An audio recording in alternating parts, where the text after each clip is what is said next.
श्रीमद्भागवत महापुराण की जय हो। श्री वेद व्यास जी भगवान की जय हो। वृत्रासुर ने स्तुति करके उस वज्र में भगवान नारायण का दर्शन किया और अपना जो धर्म अर्थ काम मोक्ष इत्यादि जो था उसको बताया, मांगा भगवान से और अंत में कहा अमोत्तम श्लोक जनेश सख्यम संसार चक्रे भवतः स्वकर्म। मैं अपने कर्मों के द्वारा चाहे इस संसार चक्र में बार बार पढ़ूं, बार बार घूमता रहूं, परंतु बस एक मेरी यह अंत में हमारे लिए मोक्ष मेरे लिए यही है कि आपके जो जन हैं, आपके जो भक्त हैं, भागवत भक्त, उनके चरणों से मैं जुड़ा रहूं, उनसे मेरी मित्रता बनी रहे। और कहा थोड़ी सी कृपा और करना, तन्माया आपकी माया के द्वारा जो हमारे पुत्र हैं, जो हमारे स्त्रीदार गेह घर, तो उसमें आसक्त चित्त से नाम हुआ। बस उन सब में मेरी आसक्ति न हो, इतनी कृपा करना, यही मेरा मोक्ष। इस प्रकार फिर स्तुति की और इंद्र ने वृत्रासुर का फिर वध कर दिया, क्योंकि वृत्रासुर इंद्र को अपने पेट में रख लिया था, उसने उठाकर इंद्र को रथ सहित। तो उसके बाद इंद्र ने किसी तरह से योग माया के प्रभाव से, क्योंकि वो नारायण कवच से आच्छादित थे, इसलिए उन्होंने अपनी योग माया से उस वज्र के प्रहार से उसके पेट से निकले और उसको मारकर गिराया। इस प्रकार जब ऐसा परीक्षित जी को बताने लगे सुखदेव जी, परीक्षित जी को लगा कि रजस्तम स्वभावस्य ब्रह्मन् वृत्रस्य पाप्मनः। वृत्रासुर जो था रजोगुणी था, तमोगुणी था, उसमें सत्व तो कहीं था ही नहीं, और वह देवताओं को तो कष्ट भी पहुंचाता था, ऐसे पाप भी करता था। तो नारायणे भगवती कथमासीत कृतम्, उन प्रभु नारायण में फिर इसकी इस तरह की मति कैसे हो गई? इतनी बढ़िया स्तुति कर रहा है और भक्तों वाली बातें कर रहा है। अब श्री सुखदेव जी महाराज इसका उत्तर देते हुए कहते हैं कि यह एक कथा है जो मैंने देवर्षि नारद और महर्षि देवल के मुख से सुना है। परीक्षित जी को बताने लगे कि प्राचीन काल की बात है, सूरसेन देश में चक्रवर्ती सम्राट चित्रकेतु राज्य करते थे। सब कुछ उनके राज्य में था, प्रजा खुश थी, प्रसन्न थी, आनंद थी, और उनके कई सारी पत्नियां थीं, परंतु उन्हें एक भी पत्नियों में से उनके एक भी संतान नहीं थी। सारी सुंदरता, सारी सब कुछ, लेकिन केवल संतान नहीं। अब ये वस्तुएं जो थी वो राधा को सुख नहीं प्रदान कर रही थी, क्योंकि कहीं ना कहीं उसके मन में ये था कि जो हमारी पिंड दान इत्यादि की क्रिया है वो सब लुप्त हो जाएगी, कौन करे, हमारे पिता भी दुखी हो रहे हैं। तो इस तरह का वो परेशान होकर के विलाप कर रहा था। तभी अंगिरा ऋषि वहां पर आकर के अंगिरा ऋषि ने समझाया कि आप तो राजन हैं, और पूछा क्या बात है, तो फिर उन्होंने कहा कि ऐसी बात है और आप तो सब कुछ जानते हैं। फिर चित्रकेतु ने कहा कि मेरे कैसे भी करके एक संतान हो जाए जिससे हमारे जो पितर हैं और जो हम हैं, हमको अन्न इत्यादि, जल इत्यादि मिलता रहे। इधर जब राजा चित्रकेतु ने इस प्रकार प्रार्थना की तो अंगिरा ने एक चरु बना करके तैयार की, और फिर उस चरु से जो राजा चित्रकेतु की रानी सबसे बड़ी थी और सबसे गुणवती भी थी, उसका नाम था महारानी कृतद्युति, और महारानी कृतद्युति ने उस चरु को ग्रहण किया और फिर राजा चित्रकेतु से कहा कि तुम्हारी पत्नी के गर्भ से जो पुत्र होगा वो तुम्हें हर्ष भी देगा और शोक भी देगा। वहीं पर बता दिया उन्होंने कि वो दोनों चीजें तुम्हें देगा। पुत्र तो होगा ही कोई एक होगा, परंतु वह आपको हर्ष भी देगा, प्रसन्नता भी देगा और फिर अचानक से आपको शोक भी देगा। अब चित्रकेतु महाराज ने कहा चलो कोई नहीं। अब कुछ दिनों बाद कृतज्ञति का गर्भधारण हुआ और उसके बाद उनके एक सुंदर पुत्र का जन्म हुआ। अब चित्रकेतु महाराज बहुत आनंदित हैं, प्रजा भी खुशी है कि हमारे राजा को संतान हुई, हमारा राजकुमार हो गया। सब ढोल नगाड़े दिया बजा करके उत्सव मनाने लगे। अब प्रतिदिन बालक का जो लाड़ प्यार था इतना बढ़ता गया उसके कारण चित्रकेतु जितना प्रेम कृतज्ञति से करते थे उतना रानियों से नहीं कर पाते थे, क्योंकि कृतज्ञति का पुत्र है उसके पास रहेगा तो चित्रकेतु भी वही रहते थे। दोनों राजा और रानी मिलकर के उसको लाड़ प्यार देते रहे और वो जो रानियां थी वो अब आपस में कलह करने लगी। बुलाया, अरे बहनों देखो ये तो इसको तो पुत्र हो गया और कहा जाता है पुत्रहीन जो स्त्रियां होती हैं बड़ी अभागी होती हैं। पुत्र वाली अगर कोई हमारी सौत भी है तो हमें दासियों के समान देखने लगती है, क्योंकि उनको पुत्र हो गया हमें पुत्र नहीं हो रहे। इस प्रकार बार बार बातचीत चलती रही। अब ये रानियां जो थी अपने जो सौत अर्थात कृतज्ञति को जो पुत्र था उसको देख करके जलती थी, जलन इनके अंदर होती थी।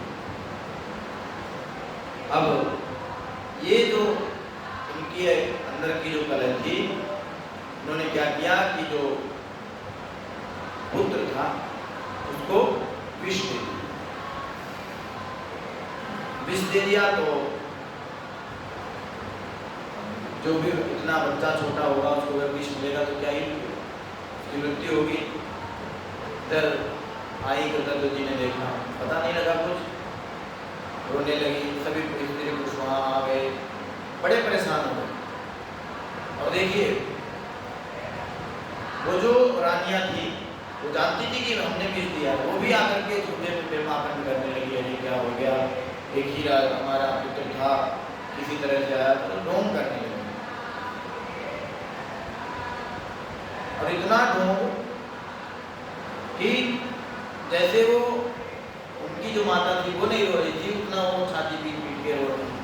अरे ये क्या हो गया, क्या हो गया। जब चित्रकेतु महाराज बिल्कुल शव के समान हो रहे हैं।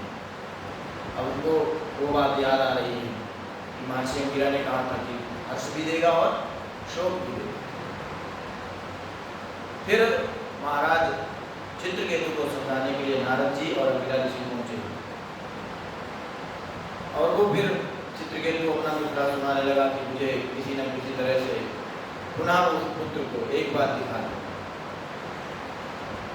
अब जब नारद जी और देवर्षि अंगिरा और देवर्षि नारद ने जब इस प्रकार चित्रकेतु को समझाया तब उसने कुछ धीरज धारण करके फिर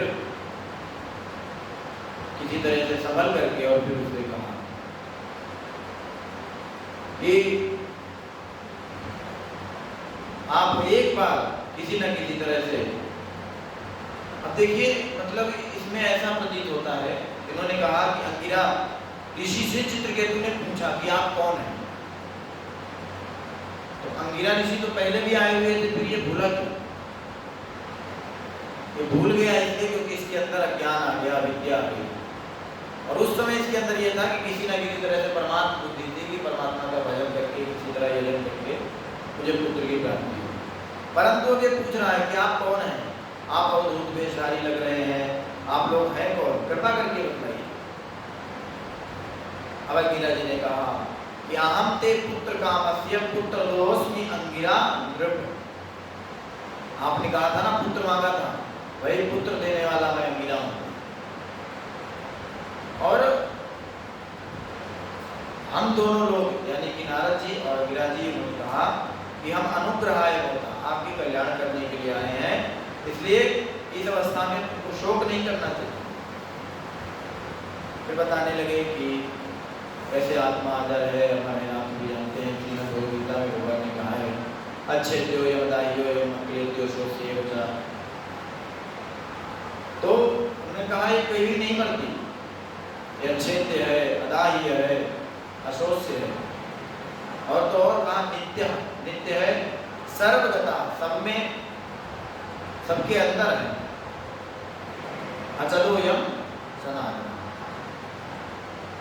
तो इस प्रकार जब देवर्षि नारद जी और अभिरा जी ने उनको समझाया तो उन्होंने कहा एक मंत्रोपनिषद है उसको ग्रहण करो, इसे धारण करके 7 रात्रि में तुम्हें संकर्षण भगवान का दर्शन होगा।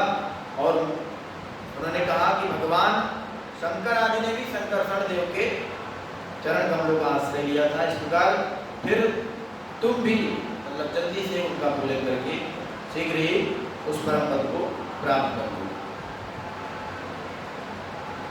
अब चित्रकेतु को वैराग्य हो गया, संकर्षण देव के दर्शन भी हो गए, प्रार्थना करता है ओम नमो भगवते महापुरुषाय महानुभावाय महाभूतिपते सकल सात्वत परिवृढ़ निकर कर कमल कुटमलो लालित चरणारविंद युगल परम परमेष्ठिर नमस्ते। आपको नमस्कार करते हैं, आप दृष्टा हैं, आप सभी के पालन करता है। इस प्रकार उन्होंने प्रणाम किया और इस प्रकार चित्रकेतु को जो उपदेश दिया था नारद जी और अभिरा ने, उसके बाद ब्रह्मलोक को चले गए थे और फिर चित्रकेतु को वैराग्य हुआ। अब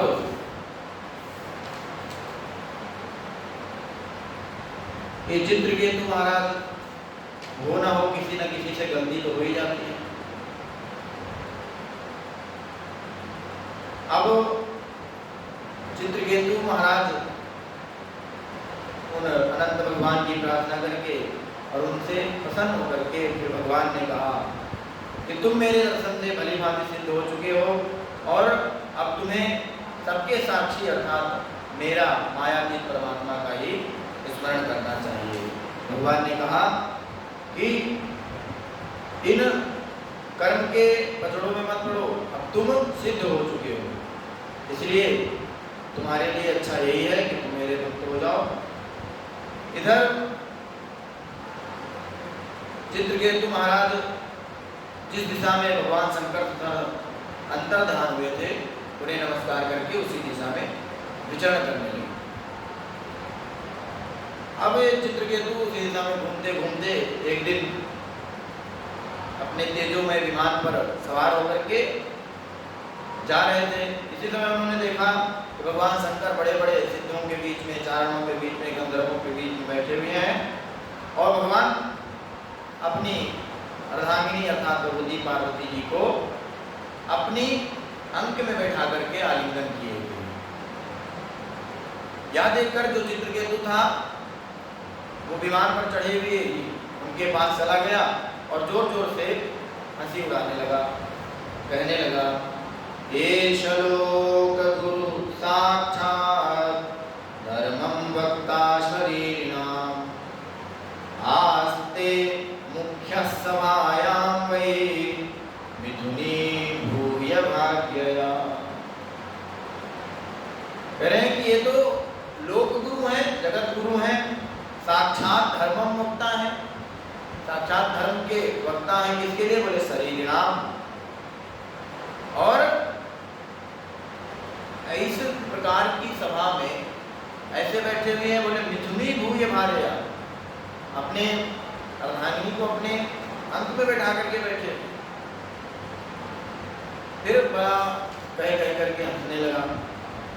अब इधर चित्रकेतु का जब यह कटाक्ष सुना तो पार्वती जी आप जानते हैं सहन नहीं कर पाए। शंकर जी तो भोले भाले हैं, कुछ नहीं, उनको कोई प्रभाव नहीं पड़ा, परंतु पार्वती जी ये स्वभाव जो उसका था, ये जो उसने कटाक्ष किया था, उसको देख करके क्रोधित हो गई और फिर उन्होंने श्राप दे दिया। अतः पापी यसीन योनि आसुरी क्या ही मते यथेय भूयो माता न करता पुत्र विषम। बोले हे द्रुमति, तुम पापमय असुर योनि में चले जाओ। और चित्रकेतु को शाप दे दिया, वे विमान से उतर पड़े। इस प्रकार प्रार्थना भी करने लगे कि माता पार्वती, मैं बड़ी प्रसन्नता से आपका शाप स्वीकार करता हूँ, परंतु मेरे से अपराध हो गया है, अब इसका कोई उपाय बताइए। तो भगवान शंकर ने उनको समझाया और इस प्रकार फिर चित्रकेतु जो था वो त्वष्टा का पुत्र होकर के वृत्रासुर के रूप में पुनः प्रकट हुआ, पुनः उत्पन्न हुआ, क्योंकि पार्वती जी ने कहा था कि जाओ, अब तुम्हारा जो मोक्ष है वो भगवान हरि करेंगे। और इधर पार्वती जी का चित्त बड़ा उद्विग्न था, तो भगवान ने, शंकर जी ने उनको यथोचित समझाया और फिर पार्वती जी की चित्तवृत्ति शांत हो गई और उनका विस्मय जो था, जो उनके मन में भर गया था, वो जाता रहा। इस प्रकार शाप यह स्वीकार किया चित्रकेतु ने और फिर रुद्रासुर के रूप में उत्पन्न हुआ और फिर रुद्रासुर का वध हुआ, जिसमें दधीचि ऋषि की तपस्या और नारायण अर्थात हरि का उसमें प्रभाव था। वृत्रासुर की मुक्ति हो गई। इसके बाद दिति से जो मरुद्गणों की उत्पत्ति हुई, उसकी कथा आती है 6ठ स्कंद में। और फिर आगे की कथा हम सभी अगले सत्र में सुनेंगे। आइए आज के सत्र को विराम देते हैं। श्रीमन्नारायण